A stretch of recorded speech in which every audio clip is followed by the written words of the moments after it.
അവർ പോലും കഞ്ചാവ് വലിച്ചുകൊണ്ടാണ് ഇരിക്കുന്നത്. നമ്മുടെ ഈ സന്യാസിമാരൊക്കെ ഇപ്പോഴും വാരാണസിയിലൊക്കെ അല്ലെങ്കിൽ അതുപോലുള്ള അയോധ്യ അതുപോലുള്ള സ്ഥലങ്ങളിൽ പോയാൽ എല്ലായിടത്തും ഉള്ളത് ഈ പറയുന്ന കഞ്ചാവ് വലിച്ചുകൊണ്ടിരിക്കുന്ന ആളുകളൊക്കെ തന്നെയാണ്. അതിനെപ്പറ്റി ഒന്നും പറയാനില്ല. ഹിന്ദു ഐക്യവേദിയുടെ മുഖ്യ രക്ഷാധികാരിക്ക് അതിനെപ്പറ്റി പറയാനില്ല. വേടൻ എന്ന് പറയുന്ന വ്യക്തിയുടെ കൈവശം വരുന്ന ഒരു 7 ഗ്രാം കഞ്ചാവ് അല്ല 5 ഗ്രാം കഞ്ചാവ് കിട്ടിയതിൻ്റെ പേരിലാണ് ഈ പറയുന്നത്.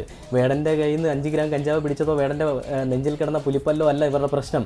അവരുടെ പ്രശ്നം വേടൻ മുന്നോട്ട് വെക്കുന്ന ആശയമാണ്. അത് വീണ്ടും വീണ്ടും അവർ പറയുകയാണ്, വേടൻ ജിഹാദിയാണ്, ജിഹാദികൾക്കൊപ്പമാണ് വേടൻ നിലകൊള്ളുന്നതെന്നാണ്. വേടൻ മുന്നോട്ട് വെക്കുന്ന ആശയങ്ങളും വേടൻ്റെ ആദർശവും വേടൻ്റെ രാഷ്ട്രീയം എന്താണെന്നുള്ളത് കേരളത്തിലെ എല്ലാ സമൂഹത്തിലുള്ള ജനങ്ങൾക്കും അറിയാം. അത് കൊച്ചുകുട്ടികൾ തുടങ്ങി പ്രായമായവർ വരെ അറിയാം. ഇപ്പോൾ പ്രായമായവർ വരെ വേടനൊപ്പം നിൽക്കുകയാണ്. എന്തുകൊണ്ടാണ്?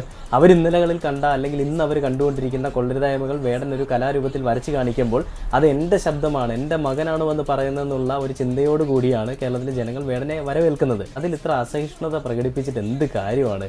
അതിനെ വിമർശിച്ച് വേടനെ വേറൊരു താത്വിക അവലോകനവുമായിട്ട് പോവുകയാണ് NR മധുവും